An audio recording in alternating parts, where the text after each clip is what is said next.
الف لام میم، یہ کتاب یعنی قرآن مجید، اس میں کچھ شک نہیں کہ اللہ کا کلام ہے، پرہیزگاروں کے لیے رہنما ہے۔ لوگو، جو کتاب تم پر تمہارے پروردگار کے ہاں سے نازل ہوئی ہے اس کی پیروی کرو اور اس کے سوا اور رفیقوں کی پیروی نہ کرو، اور تم کم ہی نصیحت قبول کرتے ہو، اور تمہارے پروردگار کی باتیں سچائی اور انصاف میں پوری ہیں، اس کی باتوں کو کوئی بدلنے والا نہیں، اور وہ سنتا ہے، جانتا ہے۔ اور اکثر لوگ جو زمین پر آباد ہیں گمراہ ہیں، اگر تم ان کا کہا مان لوگے تو وہ تمہیں اللہ کا رستہ بھلا دیں گے۔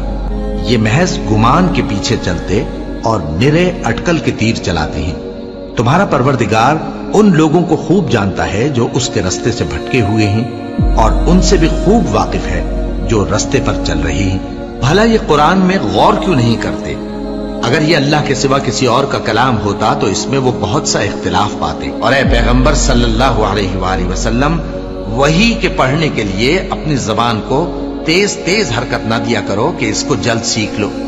اس کا جمع کرنا اور پڑھانا ہمارے ذمے ہے، سو جب ہم اسے پڑھا کریں تو تم اس کو سنا کرو اور پھر اسی طرح پڑھا کرو، پھر اس کے معانی کا بیان بھی ہمارے ذمے ہے۔ اور اپنے پروردگار کی کتاب کو جو تمہارے پاس بھیجی جاتی ہے پڑھتے رہا کرو، اس کی باتوں کو کوئی بدلنے والا نہیں، اور اس کے سوا تم کہیں پناہ بھی نہیں پاؤ گے۔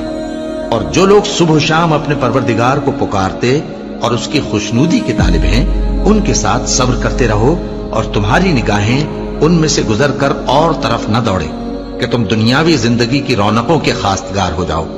اور جس شخص کے دل کو ہم نے اپنی یاد سے غافل کر دیا ہے اور وہ اپنی خواہش کی پیروی کرتا ہے اور اس کا کام حد سے بڑھ گیا ہے، اس کا کہا نہ ماننا۔ اور کہہ دو کہ لوگو، یہ قرآن تمہارے پروردگار کی طرف سے برحق ہے، تو جو چاہے ایمان لائے اور جو چاہے کافر رہے۔ ہم نے ظالموں کے لیے دوزخ کی آگ تیار کر رکھی ہے جس کی قناتیں ان کو گھیر رہی ہوں گی، اور اگر فریاد کریں گے تو ایسے کھولتے ہوئے پانی سے ان کی داد رسی کی جائے گی جو پگھلے ہوئے تانبے کی طرح گرم ہوگا، اور جو ان کے چہروں کو بھون ڈالے گا۔ ان کے پینے کا پانی بھی برا اور آرام گاہ بھی بری۔